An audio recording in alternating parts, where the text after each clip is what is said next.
Kali ini kita akan ngobrolin tentang saham yang lagi naik lagi, sudah sampai lebih dari 100%, yaitu saham SMA. Kemarin itu sahamnya sudah sempat naik, udah 200% ya kok ya? Naiknya 200%, ya 200% lebih lah. Mungkin kalau lebih familiar tuh dengan SCTV, Indosiar. Nah, itu adalah salah satu program televisinya si SMA. Nah, cuman yang saya mau cerita adalah ternyata ketika direkomend nggak langsung mulus. Turun dulu dari 140, turun dulu sampai terendahnya itu sempat di 120-an nih. Ya, sempat turun dalam kan. Kenapa akhirnya kita bukannya cut loss tapi malah menyarankan untuk average down adalah pemegang saham pengendalinya yaitu MTEK itu terus menambah kepemilikan saham di SMA. Nah, ini makanya memang pentingnya kita juga bukan hanya melihat laporan keuangan, tapi juga lihat faktor kualitatifnya. Bisa kita lihat bahwa growth-nya ini positif. Tinggal masalahnya bottom line-nya bisa ngikutin atau enggak gitu kan. Nah, yang kali ini meledak ya ke 440-an. Ini panen ya. Nah, jadilah harga sahamnya naik seperti itu.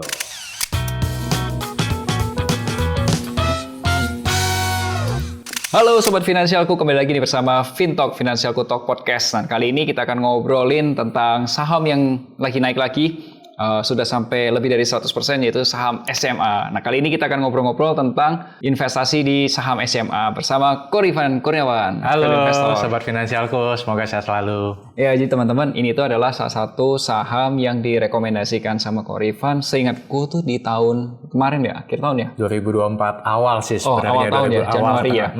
Oke. Ya, karena saya sama Ko Rifan, kami di Finansialku sama Ko Rifan tuh ada kerjasama untuk program penampingan investasi khususnya yang saham. Nah, ini adalah saham yang direkomendasikan ya? Betul. Ya, nah kemarin itu sahamnya sudah sempat naik, udah 200% ya kok ya? Naiknya 200%, ya 200% lebih lah. Kalau di harga saat ini 200% lebih. Kenaikannya sekarang udah 200%. Jadi dari yang harga kita kasih, katakanlah teman-teman masuk 100 juta, ya sekarang tuh sudah di 300 juta ya? Betul. Nah, tapi kita nggak ngomong persentasenya kenaikannya seberapa gedenya, tapi kita ceritain kayak, kenapa kok pede sih beli saham SMA? Nah, tapi teman-teman mungkin kalau belum kenalan nih ya sama SMA itu perusahaan apa gitu, mungkin Koko bisa ceritain di situ kok. Boleh. Nah, jadi mungkin kita berkenalan dulu kali ya dengan saham SMA dan terus mungkin kenapa sih kok direkomendasikan gitu ya. gitu masuk. OPD gitu. Nah, jadi mungkin buat Sobat Finansialku yang belum tahu, SMA ini sebenarnya mungkin kalau lebih familiar tuh dengan SCTV, Indosiar. Nah, SCTV, Indosiar itu adalah salah satu program televisinya si SMA. Nah, jadi SMA sendiri itu adalah PT Surya Citra Media Tbk. Nah, di mana SCTV dan Indosiar itu adalah salah satu mungkin bisa dibilang channelnya lah ya, program TV-nya si SMA seperti itu. Jadi ibarat kata SMA itu perusahaannya, ada portofolio, maksudnya produk-produknya, brand-brandnya itu yang kita kenal ada Indosiar sama SCTV gitu ya. Betul, dan mungkin kalau yang segmen ada juga Mentari, kemudian mungkin kalau yang suka nonton bola nih ada video.com. Nah, itu juga adalah produknya si SMA. Seperti itu. Nah, jadi kalau secara bisnis, Pak Melvin dan Sobat Finansialku, mereka itu SMA itu punya segmen namanya adalah media platform ya, atau dikenal dengan free to air. Nah, kemudian mereka juga punya digital out of home atau DOOH dan juga konten lainnya atau mereka sebut sebagai konten hub. Nah, yang menariknya dari SMA, mereka itu lagi mengembangkan bisnis terbaru yang namanya adalah over the top atau OTT. Nah, over the top atau OTT ini salah satu portfolionya itu adalah si video.com. Nah, itu tuh saingan Netflix nggak sih kok? Kenapa? Video.com tuh lawan Netflix bukan sih? Betul. Jadi saingannya tuh udah bukan lagi TV lokal ya, tapi saingannya udah Netflix lah, Disney Hotstar lah, ya yang mungkin internasional, lebih gede gitu. Nah, jadi itu adalah sedikit story-nya tentang si SMA gitu. Nah, kalau ditanya model bisnisnya, nah ini ya portfolionya bisnisnya si SMA. Ya, ini yang penting. Betul. Nah, mungkin kalau yang teman-teman familiar ada SCTV, Indosiar. Nah, tapi di luar itu mereka juga punya segmen tadi nih konten hub. Nah, konten hub itu ada Cinemart, kemudian ada Rans Entertainment. Rans Entertainment tuh punyanya MTEK. Betul. Majority nggak kok? Hah? Majority nggak? Nah, itu nggak di-disclose deh kayaknya. Nggak di-disclose. Nggak di-disclose. Tapi Rans itu bagian dari MTech. Betul. Oh, ujung-ujungnya punya konglomerat ya? Ujung-ujungnya punya konglomerat ya? Yes. Nah, yang apa namanya, yang seksinya lagi nih, yang seksinya tuh sekarang di digital medianya. Oh iya. Nah, jadi ada apa namanya nih, kapanlagi.com, Vimela. Ya, itu grupnya kapan lagi itu? Ya, Liputan 6. Nah, yang menjadi growth story-nya SMA sekarang itu adalah si video.com ini.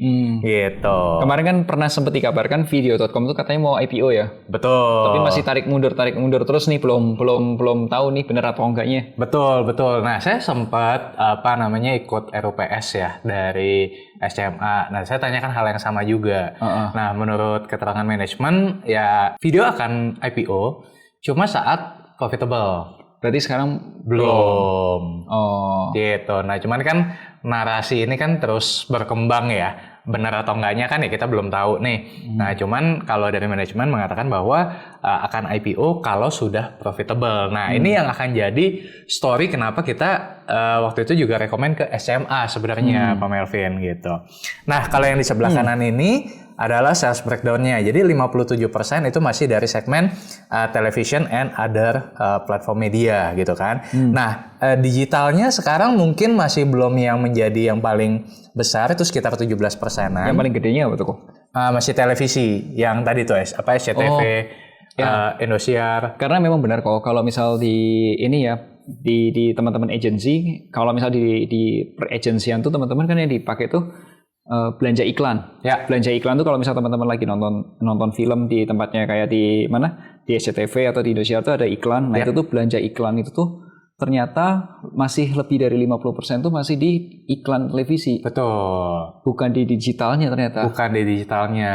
Iya, aku baru tahu. Oh, ternyata sekarang masih dimenangkan oleh televisi, dan yang segmen paling banyak iklan tuh ternyata FMCG kok. Betul. Aku baru tahu kemarin kalau aku tuh lihat data ini. Ternyata sama ya? Ya, sama. Nah, cuman menariknya gini, kalau di televisi biasa, konvensional ya kita sebutnya, itu kan pendapatannya satu sisi, yaitu advertising. Oh iya. Kalau di segmen yang digital ini, pendapatannya itu dua sisi. Advertising masuk, tapi subscription juga masuk. Oh, nah. Karena kalau kita harus mau nonton video.com harus subscribe ya? Betul. Ya, waktu itu juga nonton ini apa yang Open, American Open ya? Apa kemarin? Yang tenis ya? American Open ya? Betul. Iya, itu harus mau nggak mau subscribe. Mau nonton bola ya Liga Inggris, ya, itu Liga mau Champions, subscribe. Mau nonton drakor yang bagus-bagus nih buat yang wanita, nah itu juga subscribe. Gitu. Jadi ya mirip lah kayak Netflix pada zamannya. Gitu kan. Anyway, kalau Corbusier masuk nggak kok? Kenapa? Ini kan Transmedia nih. Kalau Corbusier nggak masuk. Oh, nggak masuk ya? Nggak masuk. Kalau itu masuk lebih gede lagi ya. Kayak menarik ya kok. Close the door. Di sini ya, close the door masuk digital media. Iya, sayangnya belum ada nih logonya. Okay. Nah, kemudian ini nih ya. Jadi kalau kita lihat historicalnya si SCMA ini, sebenarnya SCMA itu sempat drop. Labanya itu dari sekitar 1,3 1,4 triliun di 2018-an gitu ya, menjadi di 2023 itu sempat jadi 300 miliar, Pak Melvin. Net profitnya. Turunnya drastis. Luar biasa ya. Jadi luar biasa. Nah, pertanyaannya kan kenapa? Iya. Ya kan? Nah, salah satunya itu adalah karena ini nih, akuisisi dari si video.com. Nah, jadi SMA itu akuisisi video.com itu di tahun 2018-19an. Nah, sejak saat itu SMA ini ya mungkin kalau bahasa ininya adalah bakar duit. Nah, bakar duit untuk apa? Untuk biaya produksi konten, untuk beli lisensi, itu kan butuh modal. Intinya adalah SMA ini bakar duit untuk membuat kontennya ini makin lama makin banyak. Dan pasti awal-awal ya ada masanya belum dimonetize. Jadi free, yang penting orang nyoba dulu, ya kan? Baru pelan-pelan dinaikin harganya sampai dengan saat ini gitu kan. Nah, itu semua kan pasti butuh biaya. Nah, hal tersebut membuat si SMA ini labanya tadi drop dari 1, sekian triliun menjadi 300 miliaran gitu kan. Nah, cuma menariknya kalau kita lihat by data dari segi OTT user growth-nya, ini user growth-nya si video berarti ya. Itu terus meningkat dari 3,4 juta, 3 juta user ya, menjadi 2025 ini sekitar 4 juta user. Bagus. Dan diproyeksi akan terus bertambah hampir ke 5 juta user di tahun 2029.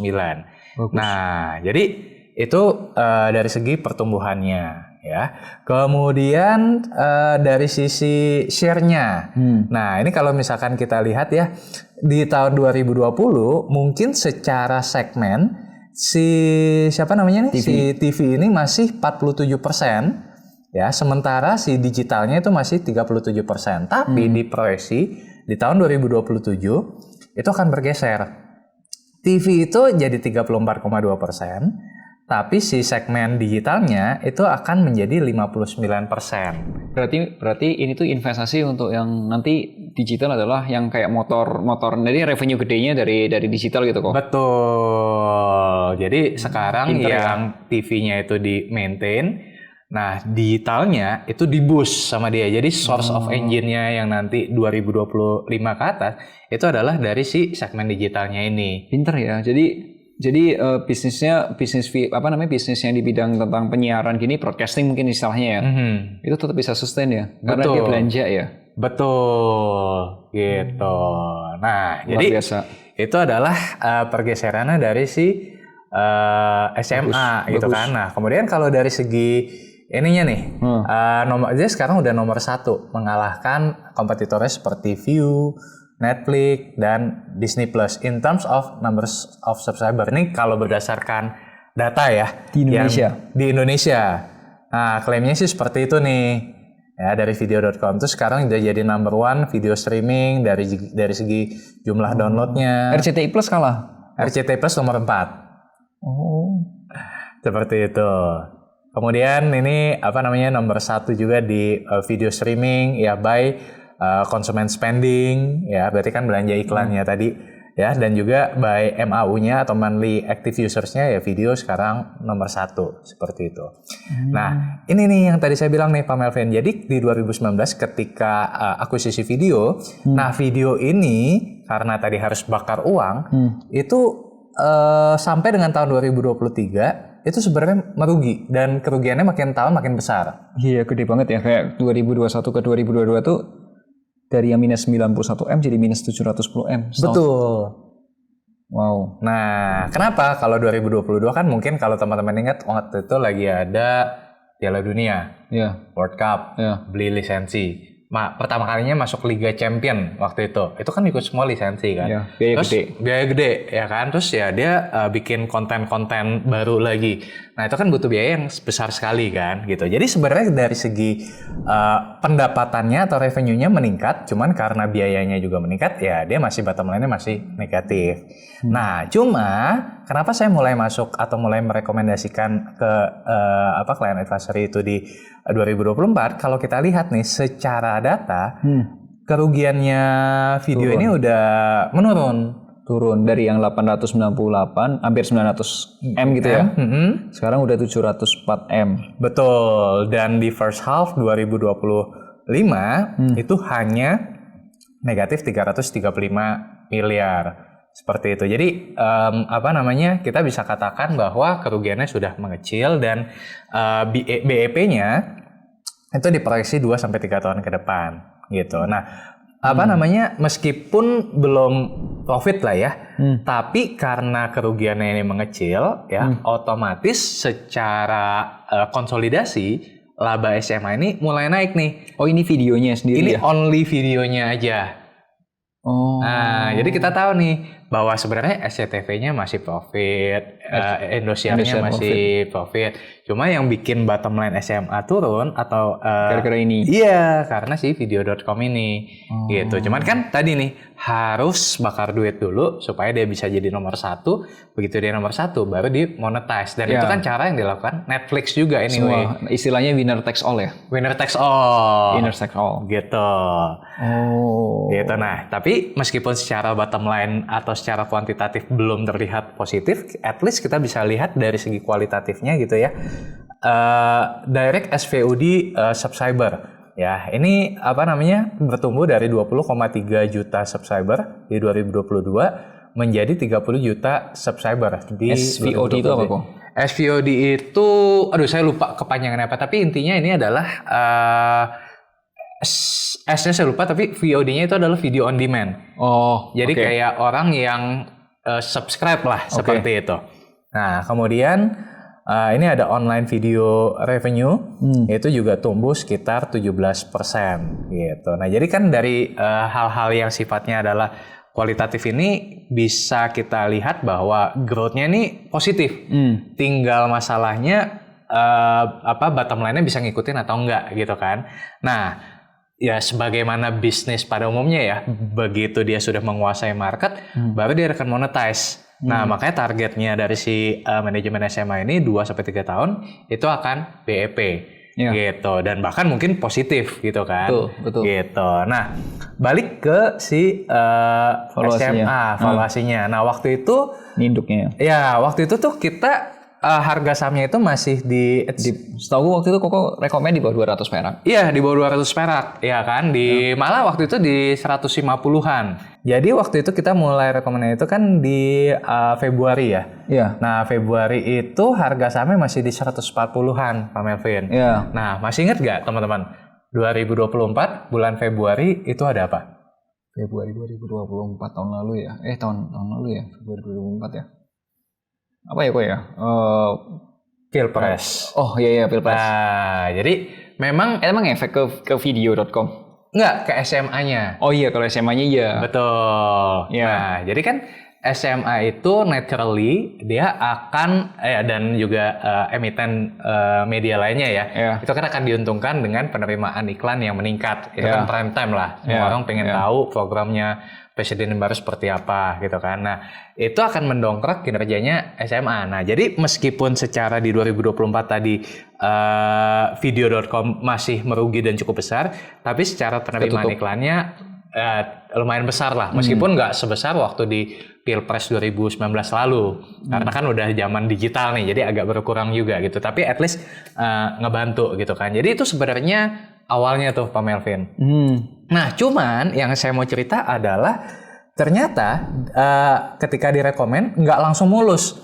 Turun begitu dulu kan? Dari 140 turun dulu sampai terendahnya itu sempat di 120-an nih. Ya, sempat turun dalam kan? Iya. Berarti kan kalau dari 150-an ke 120 mungkin 30 per 150. 20-30%. Iya. Ya kan? 20-30%. Nah, dari situ kan akan ada yang deg-degan, akan ada yang malah justru makin semangat. Nah, cuman saya bilang, Pak, kalau misalkan nih kita masuk, jangan hitung dengan valuasi saat ini. Karena kalau misalkan kita hitung dengan valuasi SMA di tahun 2024, nih coba saya sambil buka data ya. SMA waktu tahun 2024 itu laba bersih, 2023 laba bersih 335 miliar. Earnings per share-nya itu cuma 4,5 perak. Kalau kita masuk di 140 dibagi 4,5, berarti kurang lebih sekitar PI 30. Mahal, ya kan? Jangan, saya bilang.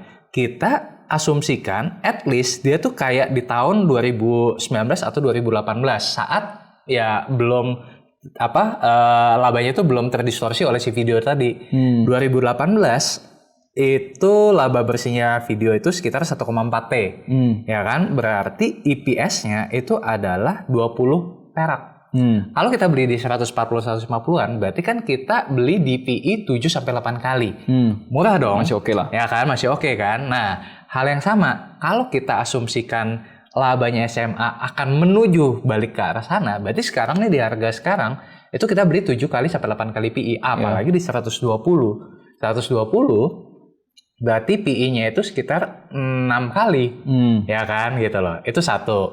Terus waktu itu juga kenapa akhirnya kita bukannya cut loss tapi malah menyarankan untuk average down adalah ada faktor lain, Pak Melvin. Tadi kan video.com-nya makin meningkat gitu ya, makin positif, kerugiannya mengecil. Sebenarnya ada faktor lain lagi, yaitu ketika pemegang saham pengendalinya yaitu MTEK itu terus menambah kepemilikan saham di SMA. Ini buyback gitu istilahnya. Bukan buyback masuk ke saham treasury ya, tapi menambah jumlah kepemilikan. Jadi diserap lagi. Barang dibuat makin kering. Oke. Jadi beli saham di pasar regular itu dibeli. Yes. Betul. Sama MTEK-nya. Sama MTEK-nya. Nah, kita kan tahu nih. Nah, ini makanya memang pentingnya kita juga bukan hanya melihat laporan keuangan, tapi juga lihat faktor kualitatifnya. Nah, kalau seperti ini kan, anggaplah kayak kita punya bisnis lah ya. Kalau bisnis bagus, berarti logikanya kita mau beli lagi dong sahamnya kan. Sebaliknya, kalau bisnisnya jelek, ya udah kita jual. Ya. Nah, berarti kalau pemegang saham pengendali ini menambah kepemilikan saham, PD, ya kan, dia akan menambah terus. Ya. Supply terbatas, minat bertambah, harga akan naik. Ya, tapi pada dasarnya kalau misal grup-grup gede atau konglomerat beli lagi sahamnya, menurut mereka itu harga kemurahan sih. Betul. Ya kan? Itu kemurahan. Jadi kalau di pasar kemurahan dan logikanya dia nggak punya opportunity atau pilihan lain yang lebih bagus, ya mendingan ambil punya sendiri aja. Betul. Iya kan? Iya kan? Dia punya uang nganggur, masuk deposito atau beli saham sendiri, ternyata yang ini murah banget, ya ambil aja. Betul. Gitu. Dan ternyata ya benar gitu kan, bahwa kemudian ya harga sahamnya diapresiasi ke sekarang di level 440-an gitu. Modal kalau yang di itu kurang lebih di 140-an tadi ya. Berarti kalau 440 ya berarti kurang lebih ya 3 kali lipat. Karena MTEK-nya sendiri udah nggak fokus di sini ya, nggak cuma satu fokus di televisian, tapi ada bisnis lain lagi ya. Betul. Kan sudah punya perusahaan apa sih? MTEK punya Same juga nggak salah ya? Hotel banyak lah ya. Rumah sakit ada, Bukalapak ada. Oh iya, Bukalapak.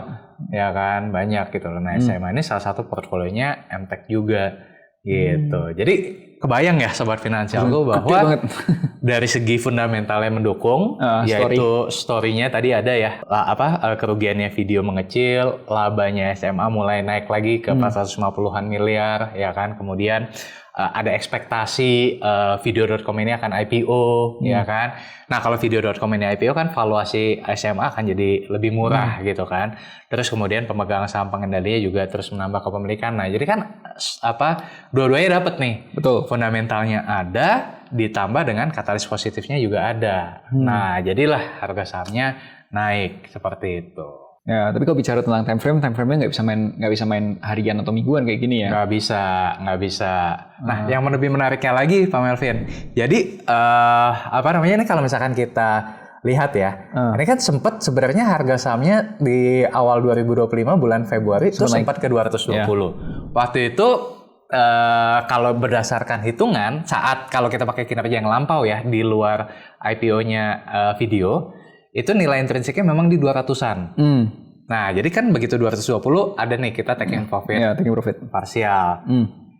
Ternyata turun. Di bulan Mei dan Juni harga sahamnya turun lagi ke level di bawah 150-an.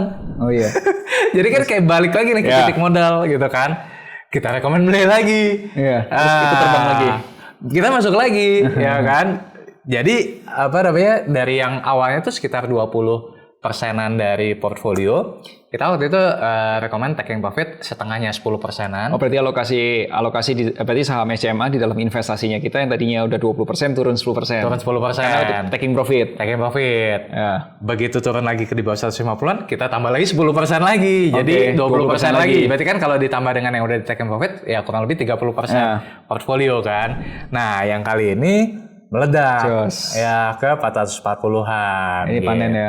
Panen lah. Ya, makanya kemarin banyak yang ngomong thank you. Plus lagi selain dividen selain capital gain-nya, dividennya juga lumayan Pak Kevin. Mungkin kalau di harga 140-an itu dapat dividen sekitar 12%-an. Oke, good. Oke, Dok. Ya kan hampir 2 kali lipatnya obligasi. Ya. Jadi dividennya dapat, capital gain-nya juga dapat. Anyway ya teman-teman ya, mungkin banyak orang nggak nyadarin ya. Jadi di Indonesia itu, ini ngomongin dividen ya, karena terkait dividen kemarin tuh waktu research ya kok, ternyata tuh di Indonesia tuh banyak perusahaan-perusahaan yang bisa kasih dividen range-nya tuh di range 8-12% kok. Ya. Nggak cuma 1-2 perusahaan loh, maksudnya tuh perusahaan tuh ada bisa 10 perusahaan tuh ada lebih loh. Betul. Dan gue tuh mikir-mikir gini kok ya. Kalau misal ternyata ada orang yang usianya seusia kita gitu, di kepala 3 gitu, atau mungkin dari usia 40 gitu, tiap tahun dapat 10%, 10%, 10% dividen gitu ya.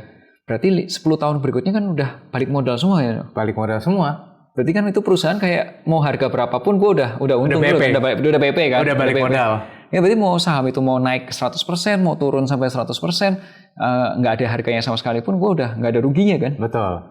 Iya makanya kayak mikir, oh Indonesia tuh ternyata beberapa saham cocok banget ya buat pensiun ya? Cocok. Kita di usia 30-40 beli, nanti di usia 50 tahun, 20 tahun lagi kan udah pada balik modal tuh. Betul. Udah tinggal terima untungnya aja kan? Betul. Yang penting catatannya ya jangan beli saham pas lagi di pucuk. Udah gitu aja. Kalau beli saham di pucuk yang ada malah rugi, ya kan? Nah, ya kayak gini nih, kayak SMA nih. Kalau misalkan teman-teman perhatikan ya, dari segi volume perdagangannya, mungkin waktu di harga 120, 140 itu tadi paling satu harinya tuh paling cuman berapa M lah. Sekarang udah puluhan miliar gitu loh. Tiba-tiba liquid ya, banyak barang ya? Betul, dan itu selalu seperti itu. Kok mau nanya, kan tadi kan sempat naik ke harga 200-an perak dan kita udah partial keluar kan kok. Pertanyaannya kenapa kok waktu itu kita nggak full aja ya? Maksudnya ya udah deh sama Ko Rifan 100% taking profit kan udah cuan. Udah berarti kalau misal dari harga di bawah tadi di harga di bawah 150 sekarang udah di 200 lebih kan udah lumayan tuh. Ya, udah 40%-an. Nggak di habisin semua gitu kenapa? Kan karena intrinsic value. Yes, good question. Nah, jadi memang case-nya SMA itu satu memang secara nilai intrinsiknya udah lewat gitu ya, udah kita hitung waktu dengan kondisi current performance itu memang di sekitar 200-an tadi, ya kan? Cuman tadi tuh ada value yang belum ter-unlock. Nah, value yang belum ter-unlock itu apa? Satu, tadi itu dengan asumsi video masih rugi. Kalau video at least BEP, tadi kan kerugiannya masih 700 miliar.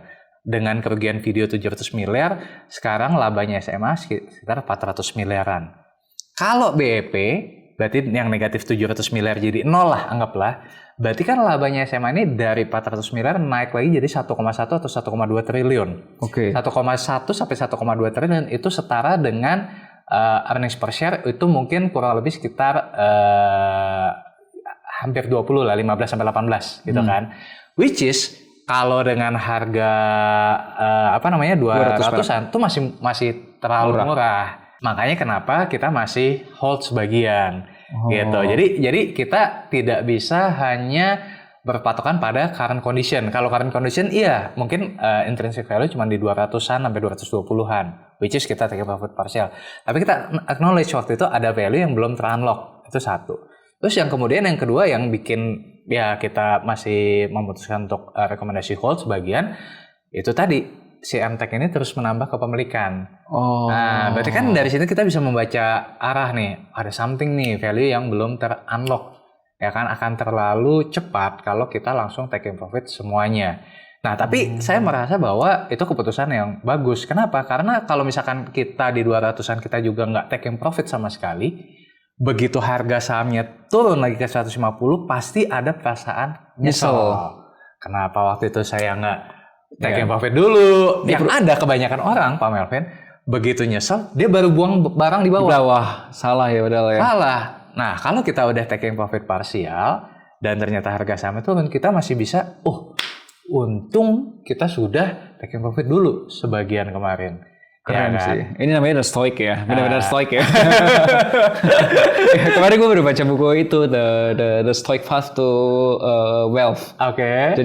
Jadi dengan adanya goyangan kayak gini tuh tetap keputusan tuh tetap masih apa ya? Rasional. Rasional gitu. Betul. Stoic banget ya. Karena kalau nggak gitu kita tuh ego itu akan bermain ya, emosional itu akan bermain dan orang kebanyakan kalau udah gitu, tahu gitu di sini begitu turun, ya kan dari Februari ke April itu kan 2 bulan turun terus tuh, udahlah nggak kuat, jual aja deh. Ya nggak kuat bukan uangnya, tapi ini ya emosinya ya. Emosinya, gitu. Nah kalau saya memang salah satu strategi saya adalah tadi tuh kita bisa offloading sebagian. Supaya ya kalau misalkan harga sahamnya waktu itu terus naik kita masih punya barang. Tapi kalau misalkan harga sahamnya turun lagi kita juga kita udah offload nih sebagian, kita bisa beli lagi di harga bawah gitu. Kalau misal kayak investor yang pemula gitu ya, biar bisa naik ke level kayak tadi lebih rasional dan lain sebagainya tuh gimana sih kan? Pasti kan setiap orang udah pernah ada di posisi yang pasti keguncang, udah habis itu biasa aja gitu. Itu gimana tuh kok? Kalau itu memang harus satu pasti jam terbang ya. Jadi seiring dengan banyak penyesalan tadi, ya lama-lama kita jadi belajar gitu kan. Oke, kalau gitu kita nggak bisa hanya mengandalkan emosional, tapi kita harus berpikir rasional. Itu yang pertama. Nah yang kedua, ya kita bisa memakai patokan tadi adalah nilai intrinsik. Jadi kalau dengan adanya nilai intrinsik itu, at least itu mengurangi subjektivitas kita dalam beli atau jual. Artinya kita bisa menggunakan si intrinsic value tadi untuk melakukan keputusan membeli atau menjual saham, ya kan? Contoh nih misalkan kayak tadi SMA. Kalau misalkan saya nggak tahu harga saham nilai intrinsiknya SMA berapa, mungkin di 200 pun saya udah saya nggak jual sama sekali. Begitu turun saya akan nyesel. Malah jual di harga bawah gitu kan. Tapi dengan saya tahu di 200 udah mencapai nilai intrinsik, saya bisa jual sebagian dulu. Nah, terus kan sambil plusnya adalah ya kita lihat faktor kualitatifnya juga. Nah, faktor kualitatifnya apa? Tadi kalau dalam kasusnya SMA, ternyata nih si pemegang saham pengendalinya, si MTEK masih terus menambah kepemilikan.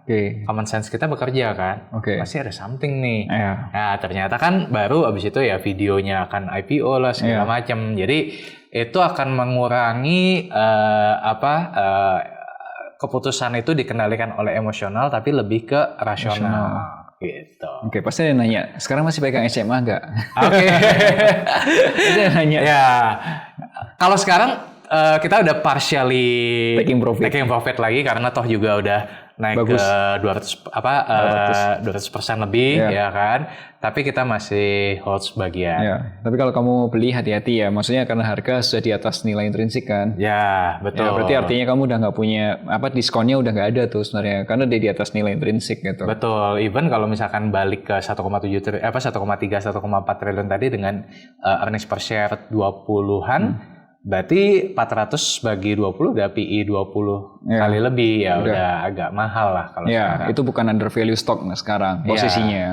Itu. Jadi kalau misalkan kita masih punya harga bawah ya nggak apa-apa kalau kita hold sebagian. Tapi kalau mau beli sekarang ya rasanya sih udah terlalu mahal ya. Justru malah ada beberapa saham lain yang sebenarnya lagi terdiskon ya. Betul. Ya jadi opportunity-nya atau risikonya kita lebih minimize dengan pilih saham-saham yang memang lagi diskon kan. Betul. Gitu.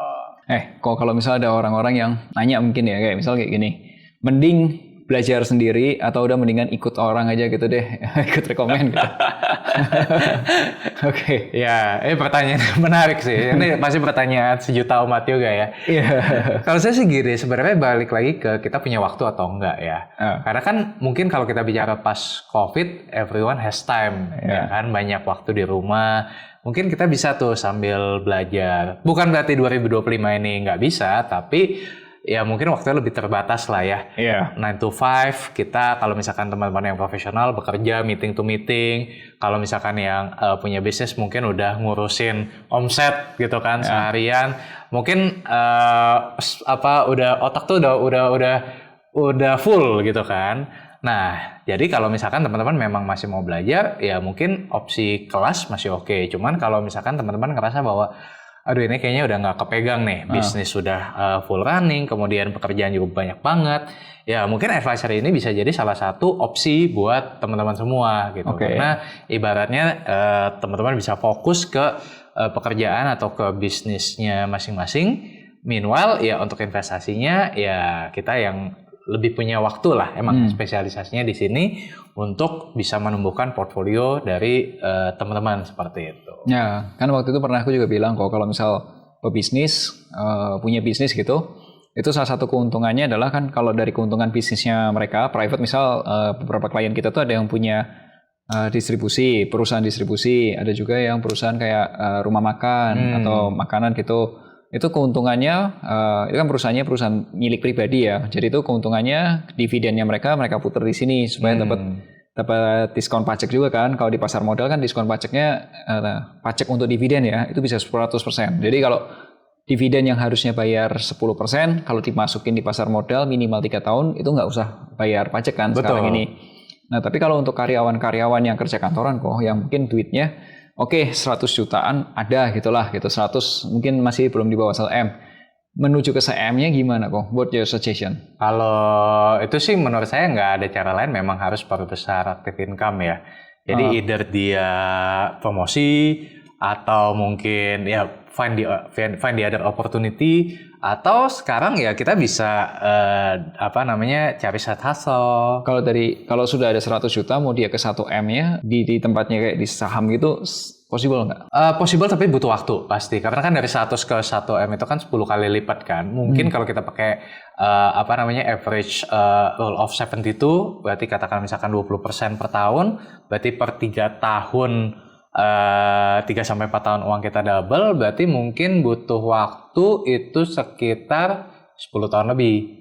Tapi ya kalau kan? dibantu misal kalau karyawan bisa jadi kan kerja tiap tahun ada bonus tuh. That's it. Nah katanya ambil bonusnya dipakai buat top up terus gitu. That's it. Gitu. 100 ke 1 M ya masih possible nggak kok? Masih possible. Kalau seperti itu masih sangat possible. Jadi setiap kali teman-teman dapat salary, dapat gaji, apalagi dapat bonus, bentar lagi kan akhir tahun. Iya. Semoga dapat ya. Nah itu kan ada uang ekstra gitu kan. Ya daripada dipakai buat beli hal-hal yang konsumtif, ya kenapa nggak diinvestasikan gitu. Jadi uangnya teman-teman juga bisa bertumbuh, bukan yang berkurang tapi malah bertumbuh positif seperti itu. Tapi kalau misalnya sudah sibuk di kantoran, mau ngikut gitu, gimana mainnya? Justru memang advisory itu cocok buat yang salah satunya adalah yang kantoran juga. Karena kan kalau di kantoran itu kan udah 9 to 5, mungkin sekarang udah meeting to meeting, ya kan? Mau lagi meeting, liatin handphone, ntar diomelin sama atasan, kamu bukannya fokus meeting, bukannya fokus kerja, malah trading sendiri, produktivitas turun, ntar malah bonus kita berkurang kan? Nah, jadi ya alangkah lebih baiknya kalau kita ibaratnya ya dipercayakan lah mungkin ya ke yang lebih expert. Ya paling nggak you follow the research lah gitu ya. Betul banget. Oke. Karena gini teman-teman, kita di Finansialku ini kan berkali-kali itu liatin pensiun gitu ya. Pensiun orang-orang yang pensiun di tahun 2025 ini di Jakarta, mereka itu berekspektasi uang pensiun yang mereka dapat sekali dapat itu at least di antara range 1 sampai 2 M. Tapi itu tahun 2025. Nah, aku mikir kalau misal usianya kita kepala 3, katakanlah pensiun masih katakanlah mungkin 20 tahun lagi. Berarti kan nggak cuma 1 miliar 2 miliar kan. Betul. Pensiunnya kita di 20 tahun lagi bukan lagi uang 1-2 miliar gitu, tapi uangnya bisa jadi mungkin bisa ke 5 sampai 10 miliar atau mungkin lebih dari itu gitu. Kalau nggak ngejar ke 1 miliarnya nggak dari sekarang, susah. Karena teman-teman kalau dari 100 ke 1 miliar itu berarti naik 10 kali lipat kan. Tapi kalau dari 1 miliar ke naik 2 miliar itu kan berarti kan naik cuma naik 2 kali lipat. 2 kali lipat gitu. Let's say kalau misal 1 miliar masuk di SCMA kemarin aja udah berarti berapa kali? 3 M ya? Iya, 3 M. Masuk 1 M keluar 3 M kan. Betul. Itu. Ya makanya aku pikir kayak gini tuh harusnya cepet-cepetan gitu. Iya, betul. Mumpung ada waktu, karena butuh waktu sih. Gitu betul. Butuh waktu, butuh conviction juga pasti kan. Kalau misalkan nggak punya conviction ya tadi begitu turun lagi dia jual di harga bawah. Dan satu hal ya, kalau kantoran itu my suggestion sebenarnya gini ya, nggak tahu nih teman-teman ya, mungkin boleh tulis di kolom komentar juga dan menurut pendapat aku juga ya. Kalau aku tuh lihatnya kalau misal kita punya kesibukan harian antara itu yang dagang, karena klien-klien itu kebanyakan dagang, yang punya usaha. Kalau yang itu karyawan profesional yang hariannya itu sudah sibuk, aku merasa kalau misal itu trading, kau udah semrawut sendiri, bukan masalah tradingnya jelek ya, tapi karena aktivitasnya kan padat kan. Betul. Ketemu meeting atau harus ketemu klien dan lain sebagainya itu. Kalau diganggu sampai saham dan sahamnya lagi turun itu stres banget sih. Banget. Itu combo itu. Iya, kalau diganggu lagi trading, kalau lagi dikejar target, itu malah berantakan loh. Combo itu. Benar. Bukan masalah tradingnya jelek, enggak loh. Saya nggak bilang trading itu jelek. Technical analysis bagus, fundamental bagus, semuanya bagus. Cuman cocok-cocokan nggak sih ya? Kayak milih mobil ya. Betul. Kayak milih mobil. Cocok-cocokan mana yang sesuai dengan kita punya style kan. Kalau kita mobilnya kecil tapi keluarganya besar, pas waktu lagi keluar ya nggak cukup ya. Kembali ke mobilnya gede tapi orangnya sendirian gitu, ngapain? Jadi yang sesuai dengan kita. Iya. Ya pilih yang paling nyaman lah, paling nyaman. Betul. Oke, ini mungkin pertanyaan terakhir. Beberapa waktu yang lalu itu beberapa hari lalu sih sebenarnya tepatnya itu Donald Trump itu mengatakan akan kenaikan tarif lagi ya ke Tiongkok, ke Cina gitu. Terus kemudian nggak lama pasar di Amerika terkoreksi, termasuk sempat Bitcoin koreksi juga ya. Betul. Koreksi itu artinya harganya udah mulai turun gitu. Nah, what do you think? Apakah ini tuh beneran serius atau ini tuh kayak tenang aja kan 2018 pernah kejadian seperti itu juga.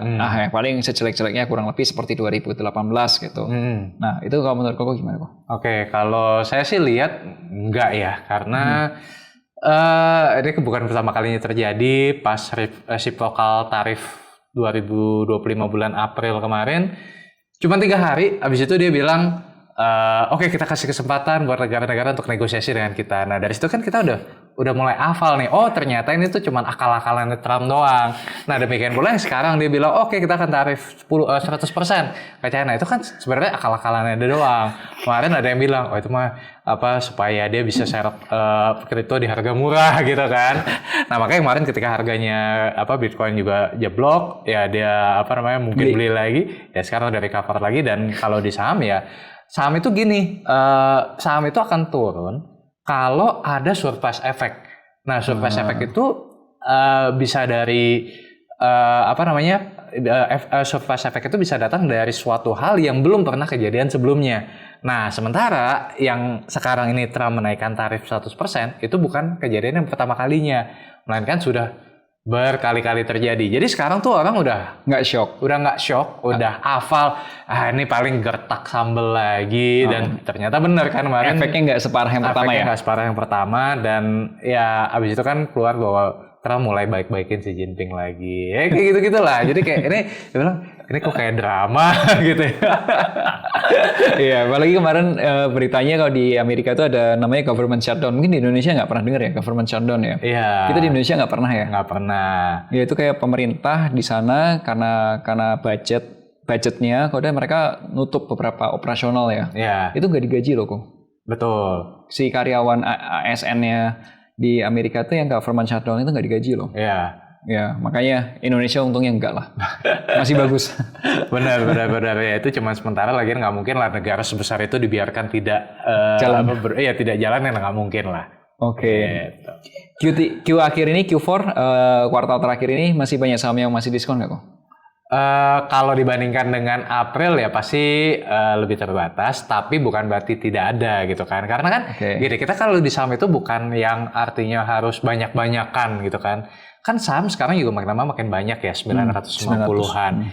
Kita tuh cuma butuh 5-6 aja. Iya, portofolio Koko saya sekitar segitu. Iya kan, 5-6 saham aja yang masih under value, dan kalau angka segitu ya jelas masih ada.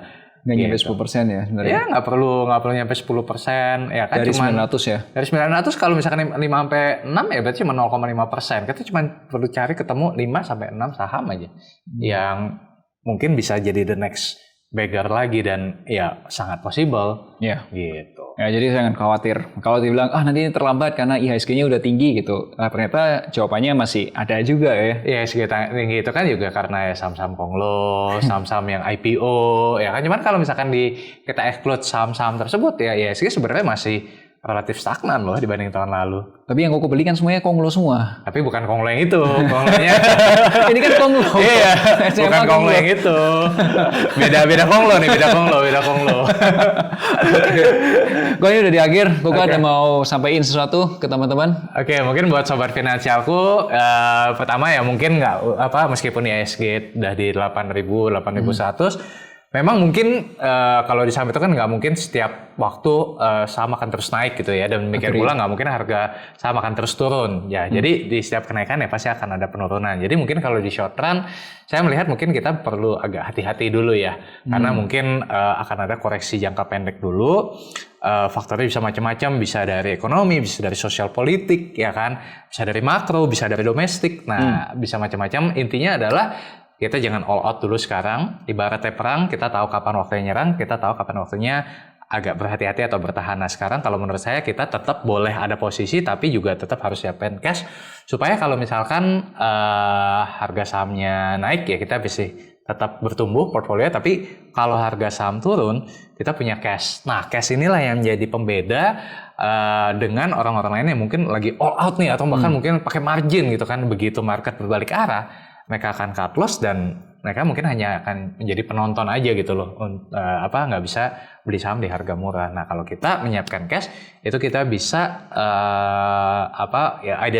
either skenario itu kita akan jauh lebih siap. Mau saham naik kita happy, saham turun kita juga happy karena kita pegang cash gitu. Mantap. Anyway, buat teman-teman yang pengen tahu tentang program untuk ini advisory untuk khusus saham, teman-teman bisa cek di link berikut ini ya. Nanti kita kasih tahu lebih detailnya. Thank you Ko, thank you teman-teman. Thank you. Sampai jumpa. Sampai jumpa.